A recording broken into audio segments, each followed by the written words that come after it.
దారుణాలు చేసిన అందరికీ బెయిల్స్ వస్తున్నాయి. కానీ అక్రమంగా అకారణంగా పెట్టిన వ్యక్తికి టెక్నికల్ ఇష్యూస్ మీద రాష్ట్ర ప్రభుత్వం బెయిల్ రానివ్వకుండా చేయడానికి ప్రయత్నం, క్వాష్ చేయకుండా చేయడానికి ప్రయత్నం జరుగుతూ ఉంది. ఇవి చాలా ఆవేదన కలిగించాయి. ఎందుకంటే దీనికి ఒకటే ఒక మందు, ఒకటే ఒక విరుగుడు, ఈ వైసీపీ ప్రభుత్వం పోవాలి, జనసేన తెలుగుదేశం ప్రభుత్వం రావాలి. ఆ దిశగా మేము అడుగులు వేస్తూ ముందుకు వచ్చాము. ఈ రోజున ప్రత్యేకించి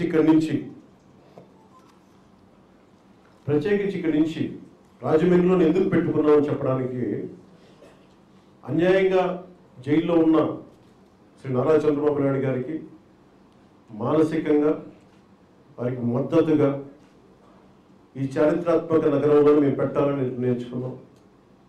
ఈ హోటల్ కూతువేట దూరంలో ఉన్న సెంట్రల్ జైల్లో వారికి ధైర్యం ఇచ్చేలాగా, తెలుగుదేశం కేడర్కి మనోబలం ఇచ్చేలాగా, రాష్ట్ర ప్రజలకు కూడా ఇంత అన్యాయం జరుగుతుంటే ఎవరు పట్టించుకోలేని అనే పరిస్థితుల్లో నుంచి మేమందరం ఉన్నాం. మేము కలిసికట్టుగా ఉన్నాం.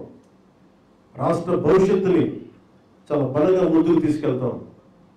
వైసీపీ దోపిడీని అరికడతాం.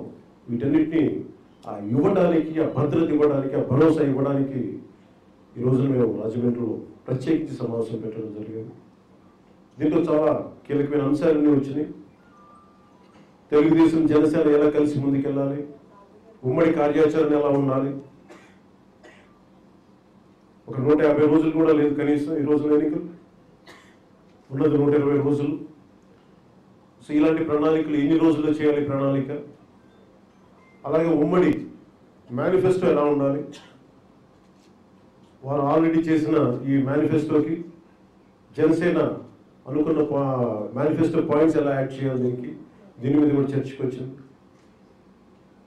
ఇత్యాది అంశాల మీద దాదాపు సుదీర్ఘంగా ఇన్ని గంటల సేపు, దాదాపు 3 గంటల సేపు చర్చ జరిగింది.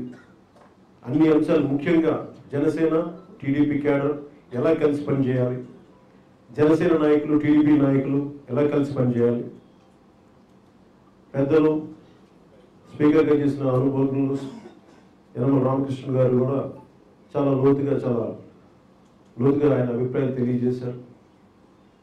అలాగే ఇంకొక స్పీకర్, ఉమ్మడి రాష్ట్ర సభాపతి శ్రీ నాదెండ్ల మనోహర్ గారు కూడా వీళ్ళు చాలా లోతుగా చర్చలు జరిపారు. అందరూ నాయకులు కూడా ఇరు పక్షాల నుంచి.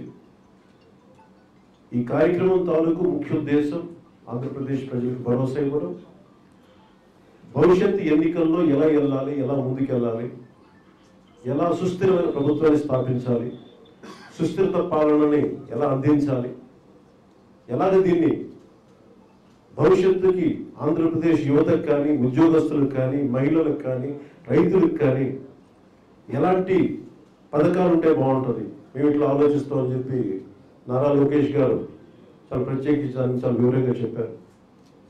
దాంట్లో కొన్ని జనసేన ఆలోచన విధానం కూడా కొంత రిఫ్లెక్ట్ అయింది. గతంలో నేను చెప్పినవి కూడా కొన్ని పాయింట్స్ కనిపించినాయి.